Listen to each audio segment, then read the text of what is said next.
before I start the video, I just want to say I'm sorry because my camera quality messed up or something, and the quality is really weird in the video. There's like on and off scratches in my face, and yeah, it's just like a little technical difficulties or whatever. It's not much, and it shouldn't be that distracting from like the main point of the video, but yeah, the video quality is a little bad, so excuse me from that, but the message and everything is still the same, so yeah, hope you guys do enjoy. Hi, my name is Mark Haran, and I am in J-Period Contemporary Issues at Holy Family. Today I will be discussing that over our second semester we have experienced two major units, learning about the past culture by reading Shakespeare's Richard III, and then moving into the future a little bit and experiencing many modern topics and depictions. One of the depictions and stories that we've started to read are dystopias, and dystopia's quoted definition of a dystopia is a futuristic, imagined universe in which oppressive societal control and the illusion of a perfect society are maintained through corporate, bureaucratic, technological, moral, or totalitarian control. Dystopias, through an exaggerated worst-case scenario, make a criticism about a current trend, social norm, or political system. So, over the course of the second semester, we have learned many themes that are similar to each other in both units through Richard III and the dystopias. Although there are many types of themes, I'm going to be talking about two themes today that are a huge part of our society. The first one that I'm going to be talking about is technology and the continuing use and growth of it. The first topic is going to be digging into dystopias, the unit that we've been talking about in class. In these short stories, they have meaningful messages that pertain to our society. One of the main themes is the constant use of technology and their depiction of how it will take over our lives in the future. And they are most certainly correct. Many of these dystopias are written back in the World War II era or early to mid 1900s. So they pertain back pretty far, and they go pretty far into the future.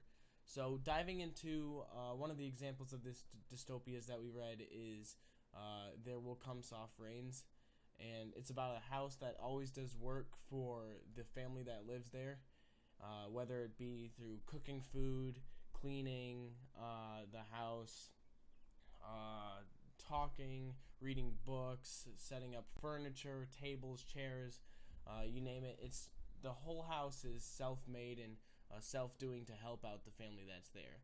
So yes, it's a little weird, but technology in that story has shown us that even when the humans aren't home and when we aren't involved in the house, it's still doing work for us behind the scenes.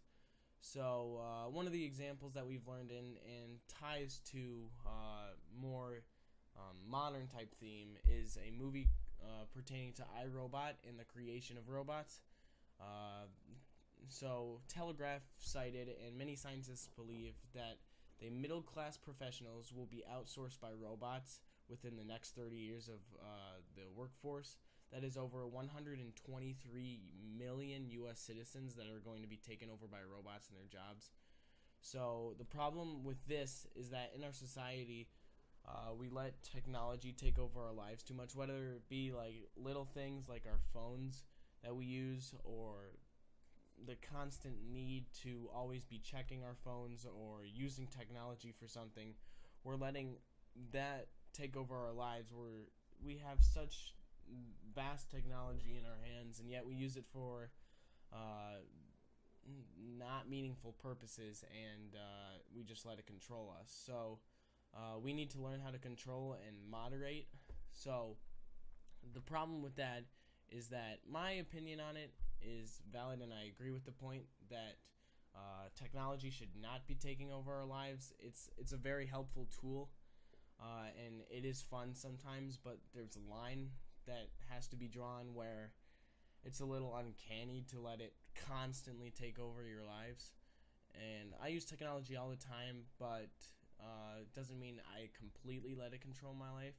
So I came up with and researched a couple of different steps that will help prevent this from happening. So one is to engage in more stimulating conversations. whether it be through family members or friends.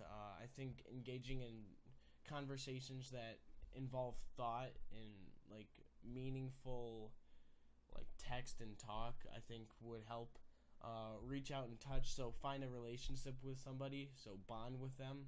I think that's a really big part in why many resort to technology today. Help someone in need, whether it be through charity work or just people around in the community. Acknowledge people for who they are and what they do for you.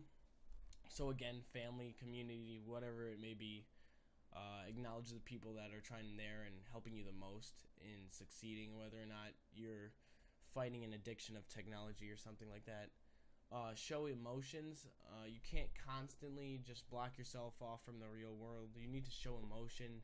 You need to live your life. You need to be happy. You need to be healthy. You can't be sad just sitting inside using technology all the time. Although it's sad that many people do that. You need to show some emotion and you need to get out there because it's your life and you have to live it. And 6, keep a journal of all the times you use technology and create a moderation cycle for yourself so that this won't happen again.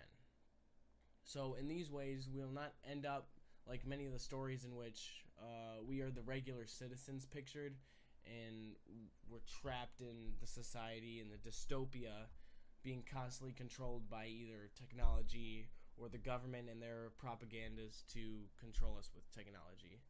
And that's my first point. And my second point is going to be the constant need of power and the Machiavellian method of obtaining it that ties into Richard III. So my second point going into is the constant need of humans developing the want and desire for power and using any method that they can to obtain that power. So this topic is going to be going into another unit that we discussed second semester that basically goes into Richard III, but it can also tie in the dystopias.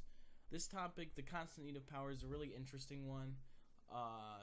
It really ties into Richard III because in this story we're introduced to Richard III, you could call him a lowlife that decides to become king and decides to rule all of England.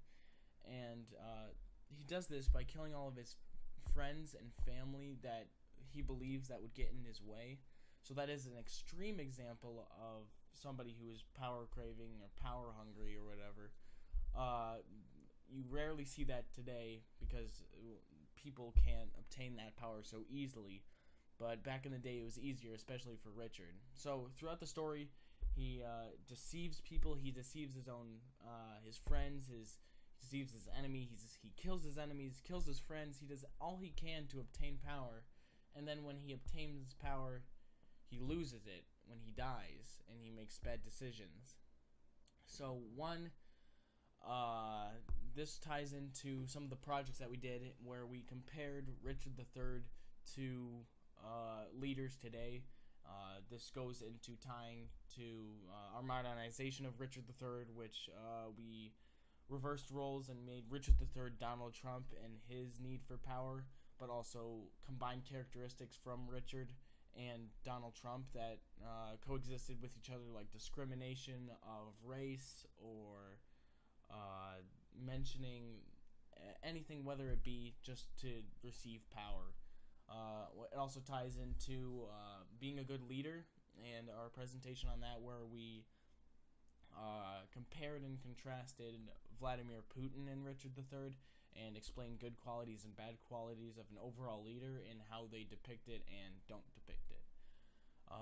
So my opinion about power is pretty simple, and through some research I found some main ways in which people become power hungry. So these 3 patterns, the first is the experience of being dominated as a child, whether it be through extreme submission from parents or imperfections that they have had and depression.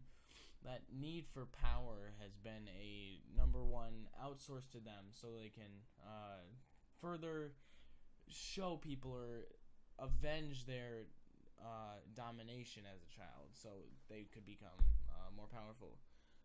The second is the pleasure of it. So the money, the women, the leniency, the whatever you may be outsourcing, drugs, sex, violence, whatever type of power the person is trying to find, they will not obtain. And when they do obtain it, they will realize that they've been striving for something that is meaningless.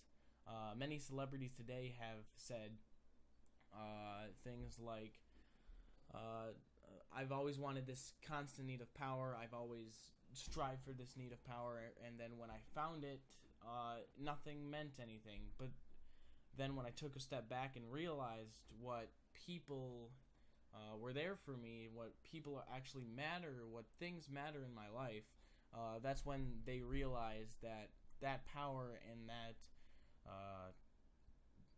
need and desire for it is not necessary. That sums up the entire album and just what I've learned in my career, and that's what this entire album is about.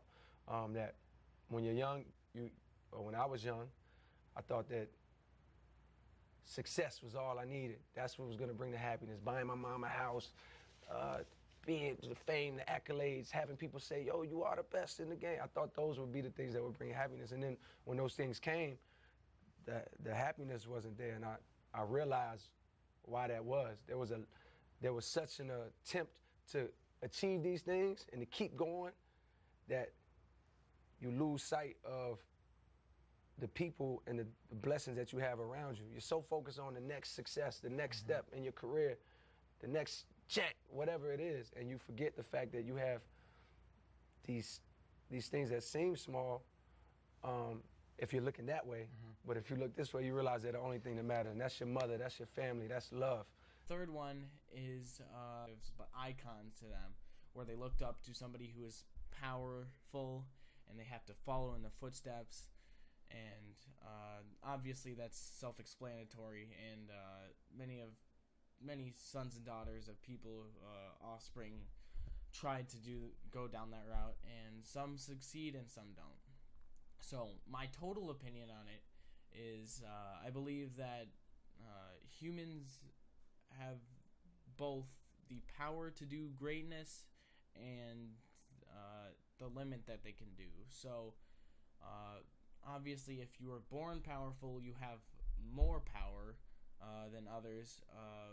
Even though that's a bad way to think about it, it's true because but everybody has equal rights. Everybody should have the same opportunities as one another.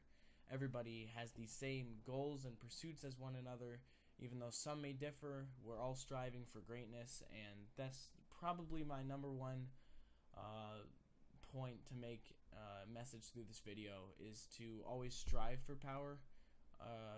Not in the sense that you're dominating over others, but the power that makes you happy, the pursuits that make you happy, the realizing and, again, getting moderation in life, and realizing that there's good things and there's bad things, but just the pursuit of happiness is probably the number one message. And I agree with many of the research and stuff shown through this, that power is not the answer to anything, whether it be to whatever. That power is not the answer. So my solution to this is, again, to have a self-check, like have a reality check once in a while. If you're constantly looking for the best, some are going to succeed, some will not. And if you fail, that's fine, because we're all humans and we make mistakes. But in the end, it doesn't matter, because we all strive for greatness. We all tried our best. And I believe that one day we'll all become equal. We will all have the same opportunities and rights as one another, as we do today in some different ways. But those two themes tie a lot into both Dystopia section and Richard III sections. But yeah, that's about it for the second semester video. I've discussed going into the themes. I've discussed the elements and focus on Richard III and dystopian stories. I explained why I agree or disagree with them, and I suggested positive solutions to improve. And hopefully you guys learned something from this video or took something from this video, because it's a very big part in our society today, and we all need to realize it at some point. So thank you for watching, and any other information will be found on the website or in the description where you can see. So thank you for watching, and I'm out.